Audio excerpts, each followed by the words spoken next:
Ito ang balitang dapat malaman ng taong bayan na tila pilit tinatago at pilit ayaw umanong ipalabas ng mga bayarang media sa publiko. Sadyang tunay talaga na walang baho na hindi aalingasaw at walang lihim na hindi nabubunyag. Kaya pala nananahimik kasi dawit di umani tinatagong baho ni Senator Raffy Tulfo umalingasaw na sa publiko. Pero bago tayo magpatuloy, kung bago ka pa lang sa aking channel ay huwag mo nang kalimutang mag-like, comment at mag-subscribe para lagi kang updated sa mga susunod nating video. Kaya pala nananahimik kasi dawit Senator Raffy Tulfo name in alleged anomalous DPWH project request expose at the Sandigan Bayan. Inatasan ng Sandigan Bayan 3rd Division ang pagsusumite ng mga dokumentong hawak ni Engineer Gerald Longoria, Program Chief ng Planning Division ng DPWH Central Office, kaugnay ng mga proyektong umano'y hiniling ng ilang mambabatas para pondohan noong 2024 at 2025. Sa kaniyang testimonya, binanggit ni Longoria ang pangalan ni Senador Raffy Tulfo bilang isa sa mga umano'y may project request na naitala sa database ng DPWH. Ayon kay Longoria, ang pag-encode ng mga proyekto at pangalan ng proponent ay isinagawa lamang ng kaniyang mga tauhan batay sa mga instruction at listahang ibinigay umano ni dating DPWH Undersecretary Catalina Cabral. Nilinaw din niya na ang kanilang tanggapan ay nagsilbi lamang sa pagproseso at paglalagay ng impormasyon sa sistema. Kaugnay nito, ipinag-utos ng Sandigan Bayan ang pagsusumite ng mga dokumentong may kinalaman sa naturang mga proyekto bilang bahagi ng patuloy na pagdinig at pagsusuri sa kaso. Sa kasalukuyan, wala pang inilalabas na opisyal na pahayag si Senator Raffy Tulfo hingil sa pagkakabanggi ng kaniyang pangalan sa testimonya at patuloy namang inaabangan ang susunod na mga hakbang sa pagdinig ng kaso. At para sa buong detalye pa ng balita, narito't panoorin pa natin ang full video. Bigyan natin ng reaction, opinion itong post Maki Aquino. Parang nag-survey siya.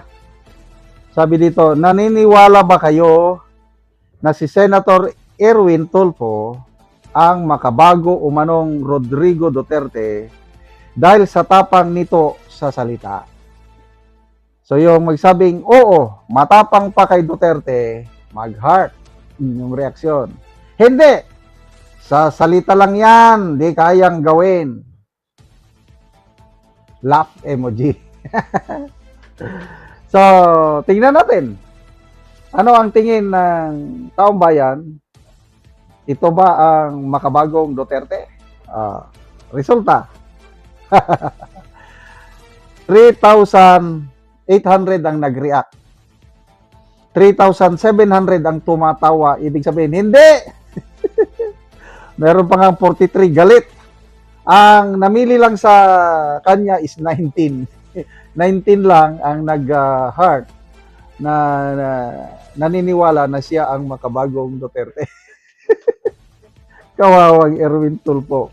Kung sa tapang, walang problema sa tapang. Grabing, in fairness, silang magkakapatid. Matapang magsalita. Walang kinakatakutan eh. Kaya lang, sometimes wala sa lugar. Yung tapang nila, I don't know saan nanggagaling eh. Iba naman si Tatay Digong, yung tapang niya. Ito, obserbasyon ko lang yung tapang niya is nagmumula sa puso. Na pag may nakita na siyang inaapi ng mga maliliit, kaya nagsasalita siya ng ganun. Yung tapang niya laban sa mga adictos, benedictos, totoo yun. Na I will kill you, sabi niya sa mga adictos, benedictos. Huwag mong sirain ang kinabukasan ng mga Pilipino.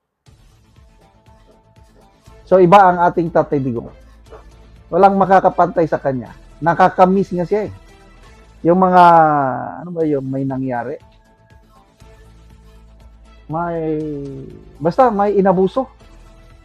Sino ba yung inabuso na pinag-uusapan ngayon? Sabi ng isang nag-post, kung si Tatay Digong ba yan, nagmumura na yan. Tapos, paimbestigahan ka agad, uorderan ka agad. Basta, may mga pangyari ngayon na parang ultimo na tao lang na hindi na nabigyan ng hustisya. Kung Tatay Digong yan, sigurado nagmumura yan. Yes, ang pagmumura ni Tatay Digong para sa atin, para sa ano. Itong pagmumura ng mga tulpo, I don't know saan nanggagaling. Noong una, bilib na bilib ako sa mga tulpo, lalo na yung si Rapi Tulpo. Nanonood kami sa Rapi Tulpo in action nung una. Kami, lalo na akong wife. Nakatutok siya talaga, Rapi Tulpo in action. Kasi nga, titignan mo, maraming natutulungan, kaya lang later on na-realize namin, yung pagtulong may string attached. Ano yon? Dapat kontrobersyal yung kaso mo. Karamihan yan, away mag-asawa. To a point na napapahiya ang isang panig. Tapos, silang lumalabas na bida dahil natutulungan nila. Maganda naman yon yung pagtulong nila sa mga inapi, lalo na yung mga pulis na mga iskalawag. Kaya lang, nasusubra nila na nawawalan na ng karangalan o dignidad ng kabila. Example, mga chief of police na hindi man lang payagang magpaliwanag. Excuse me. Nilalahat kasi nila na ang pulis, wala na, masama. Hindi ako, naniniwala ko, mas maraming matitinong pulis. Nadadamay lang sa mga, yung style nila, mumurahin nila ang mga station commander ng pulis. Hindi naman maganda yun. Kasi kung yung approach lang nila sa pagtulong, medyo, in fairness naman, may natutulungan. Kaya lang, iba yung paraan nila ng pagtulong itong mga tulpo. Ang pinaka-worst, ito ngayon, itong Rapi Tulpo na ito, yung pagtawag niyang kargador. Minaliit niya ng todo ang mga Brave 18 Marines. Yun na yung isang pinaka-worst. Tapos itong Erwin Tulpo naman na sobrang tapang. Yung tapang niya, kukwilyuhan daw niyang mga kapwa niya senador na mag-conduct ng Peking BRC hearing. Although wala siyang pinangalanan, kaya ang mga nag-conduct sina Senator Alan Peter Cayetano, Senator Marcoleta, kukwilyuhan niya, ipapa-aresto, tapos pagsasampalin ang mga ordinaryong empleyado ng Senado na ginagawa lang nila ang trabaho nila dahil nautusan. Yung ba, ganun bang tapang? Nung binati ko siya ng gusto, o ano ngayon, umatras, humingi ng apology, but the damage has been done. Ganyan ang tapang ng mga tulpo na kung minsan nawawala sa ayos. So, may mga nagsasabi pa daw na pag nag-decide daw itong magkapatid na tulpo tumakbo for higher office sa 2028, lalo na lang daw magpanik ang mga DDS. Sige nga, subukan nilang tumakbo. Sinong tinatakot ninyo? Magsama lahat. Tulpo, Robredo, Ontiveros, Mamakino, John Vic, sino pa, Romualdez. Kahit sino yan, itapat nyo sa aming VP Sara, tignan natin. Kaya nga, takot na takot kayo kay VP Sara dahil gusto nyo siyang impeach. Kung ano-ano na lang ang pamamaraan para dinidisqualify na nila si Senator Jinggoy, hindi na daw siya pwedeng makaparticipate. Kasi yung bilang ng mga senador, hindi na daw 24 ang pagbasihan. Kulang na daw ang bilang. Kaya hindi na daw 16 ang conviction vote, kundi ibaba nila. Talagang napaka-desperado na sila. Bigyan natin ng reaction, opinion, itong post ng Batas PX. Title, Hindi Nagpapadikta sa Malacanang. Senator Rapi Tulfo rejected Senator Alan Peter Cayetano's characterization of Gatchalian bloc as the Senate of Malacanang, insisting that their group does not take orders from the palace. Maniwala kami sa inyo. Sabi niya, never po talaga kami nagpadikta sa Malacanang. Siguro sila po nagpapadikta sa DDS, kaya takot na takot sila. Kung ano yung lahat ng kilos nila, kung ano yung maniobra ng mga trolls nila, doon po sila sumusunod. The senator made the remarks amid the continuing dispute over Senate leadership as rival blocs exchange accusations over political influence and allegiance toward the recent reorganization of the chamber. Okay. Basa tayo sa mga comments. Tingnan nga natin. Dodong Abs, kahit nabigyan ng maleta, hindi nagpapadikta. Esel Bungato, di man talaga Malacanang kasi si Butod man. Kilala nyo si Butod o si Kokak, bahala na kayo. Mercia Bligaspe, sino niloloko nyo? Yes, wag nyong lokohin ang nakakarami sa taong bayan. Man kwando, bendelo kana, sinungaling ka pa. Japana Minyosa, ulol, bulahin mo yung lelang mo. Tapos may masamang word, hindi ko na lang basahin.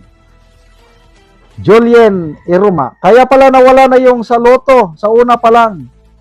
Mas pala, tas nanahimik ka na. Ang ingay-ingay niya sa loto nung una, di ba? Nagkakaroon ng parang sindikato sa loto. Ang tapang niyang mag-imbestiga eh. Mamaya, tumahimik na. Anong nangyari sa investigasyon sa loto? Wala na. Joey Abralsaldo, wish mo lang. Michael Mariano, syempre kung sino malapit sa kusina, doon siya. Jen Travis, minsan talaga taliwas ang sinasabi sa nakikita ng tao. JM Balmasan, bend the legs. Z Nigolis, okay, Mr. Robos United. Ano ba yung Mr. Robos? Hindi ko naintindihan. Bakit siya tinawag na Mr. Robos? Ano ba? Mark Ann, say it to yourself. Jermon Dagudog, oy, mao ba Mr. Robos? Manggane, lamlam ka lang. Jose Gersoa, hello, Viva Max. Medyo masama yung dugtong, hindi ko MJ Pastrana, layas diha, peste kang bako. Hey, so halos lahat dito, mga pagkabakakon, sabi ni Julius. Lee Drio, hindi kami pinganak kahapon. Yes, wag nyo nang lukuhin. Okay, punta tayo sa nag-react, 37 minutes pa lang na-post, kaya ang nag-react pa lang is kakaunti. 696 ang nag-react. 590 ang tumatawa, 18 ang galit, 82 ang nag-like, 3 lang nag-love. Percentage-wise, sobra 90% hindi naniniwala dito sa pahayag ni Rapi Tulfo. Ganyan na po ang pulso ng taong bayan. Yung mga post tungkol sa kanila, kung anong pahayag nila, 80 to 90% negative ang dating. Galit o tumatawa ang taong bayan sa kanila. 10 to 20% lang ang naniniwala. Talo sila sa pulso ng taong bayan. Nakakatawa, no? Kanina, may Independence Day celebration. Nag-speech ang Pangulo. Binanggit niya si Gatchalian as Senate Pro Tempore. Pinalakpakan daw ng mga tao. Anong reaksyon ni Senator Lacson? Yun daw, applause, palakpak ng tao, yun na daw ang nagpapakita, public support ng tao sa kanila. Ilang yung nag-attend doon? Ilang libo lang yun. Sa Independence Day, wala pang, mabuti kung may 10,000. Hakot pa yun, mga government employees pa yun. Siyempre, papalakpak dahil nandyan ang Pangulo. Tignan nyo sa social media kung talagang suportado kayo ng taong bayan. Bakit? Ang mga ibang senador sa grupo nila, naka-off ang mga comment section. Takot silang ibas ng taong bayan. Si Senator Subir, may post yan na nabaso ka kanina. Naglalabas yan ng sama ng loob sa mga nambaba sa kanya. Kaya tinawag niya na utak talangka. Kung nasa inyo ang suporta ng nakakarami ng taong bayan, bakit kayo binabas? Bakit kayo tinatawanan sa mga post? Tingnan nyo, magising kayo sa katotohanan dahil hindi nyo na mauuto ang taong bayan. Napakasimple lang. 12 quorum nung June 3, ang quorum sa 1987 Constitution 13. Kaya ang 12 hindi pwede magiging 13. Tapos sasabihin nyo, kayo ang legitimate? Si Gatchalian ang Senate President dahil kinilala siya ng Malacanang? It's not Malacanang, it is the people. Sovereignty resides on the people. Tignan nyo ang mga reaksyon ng taong bayan sa social media post. Ang dami, 80 to 90% tumatawa, galit sa inyo. Yan ang katotohanan. Bigyan natin ng reaksyon, opinion itong post ni Attorney Libito Baligon. Medyo napuno na siya sa post na ito. Tungkol sa Tulfo Brothers, yung pagmamaliit nila sa Brave 18 Marines na tinawag nilang kargador, bagman, kung ano-ano pang mga pasaring. Hindi na daw sila tawaging Marines. Sabi dito ni Attorney Baligon, Tulfo Brothers, para makatulog ng mahimbing ang mga katulad niyong walang hiya. Buwis buhay ang Band of Cargadores. Nagpakita siya ng mga pictures. Yung pinagdaanan ng mga Marines,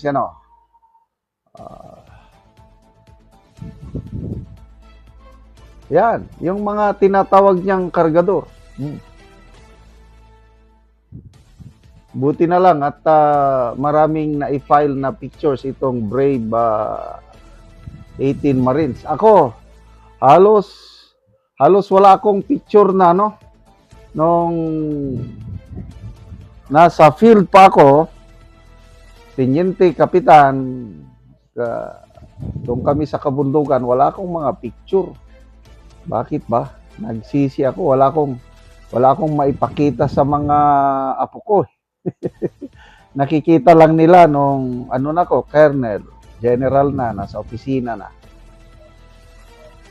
I can relate to this Brave Marines. Yung experience ko, dahil Army ako, malayo kami. Kumpara mo yung hirap, yung labanan na napagdaanan ng Marines kontra Army. Malayo kami. Kasi ang Marines, they are the first to fight. Kung saan yung pinakamalakas na kalaban, doon sila. Ganyan ang Marines. Sila yung pinaka-disiplinado. Pati training. I tell you, kung minsan nga naisip ko kung maibabalik ko lang ang panahon, kung papasok ako, dapat sana ang pinili ko, nag-Marines ako. Dahil lang wala kasi akong wala akong access sa Marines. Dahil nung nag-ROTC ako, Army yung humawak sa amin. Kaya nung nag-apply ako ng military service, Army na rin. Later on ko na lang nalaman yung gaano kadisiplinado ang mga Marines. Yung seniority nila, yung sample, a private Marines cannot associate with a private first class. Yung kanilang anong tawag doon? Yung mga ranggo. Napakatindi ang Marines, lalo na sa labanan. Na experience ko, na saksihan ko mismo kung paano lumaban ang mga Marines nung March of year 2000, nagkaroon ng all-out war sa Mindanao. Panahon ni President Joseph Estrada. Kami, Army kami, 4th Infantry Division, hindi namin kaya sa lakas ng MILF noon. So, ang ginawa ng Armed Forces of the Philippines, nagpadala sila sa amin ng reinforcement, 1st Marine Brigade. So, dumating sila sa amin, nung pumutok yun na yung gera, tama-tama dumating sila. Kaya ang unang lumaban sa MILF, mga Marines. Diyan na nakakuha ng Medal of Valor si Colonel Ariel Querubin. Habang lumalaban yung batalyon ni Colonel Querubin sa harapan, nasa likod kami. Kami yung controlling headquarters kasi na-attach sila sa amin na opcon.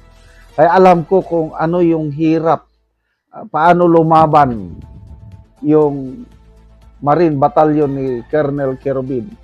Walang atrasan sa kanila, walang as in. Maraming casualty sila doon.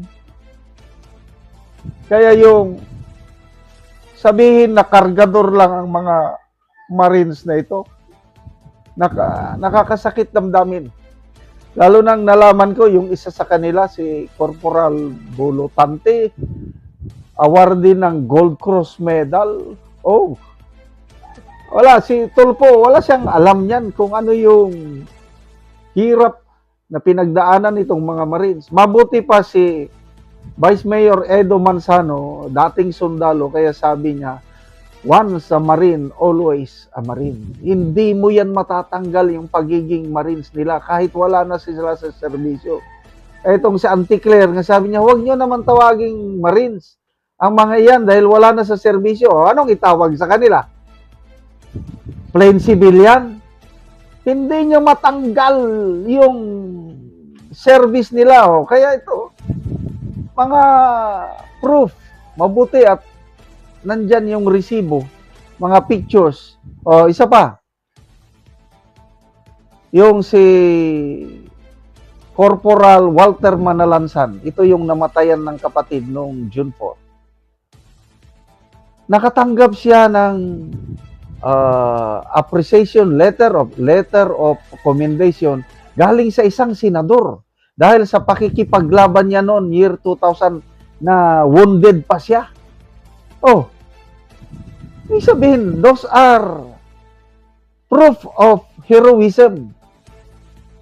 Dahil humarap ka sa kalaban, natamaan ka, at mabuti na lang, Senator Aquilino Pimentel, nagbigay siya ng letter of appreciation kay Corporal Manalansan.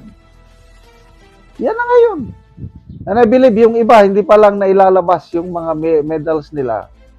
Kaya, sige na lang. Kung tawagin sila na kargador, karapatan nila yon. Ba't tayong mga nagmamalasakit sa kanila, let's keep on praying for them, supporting them. Kaya naman anong masasabi mo sa balitang ito? Kung mayroon kang hinaing at komento ay mag-comment ka lamang sa ibaba ng videong ito. Maraming salamat.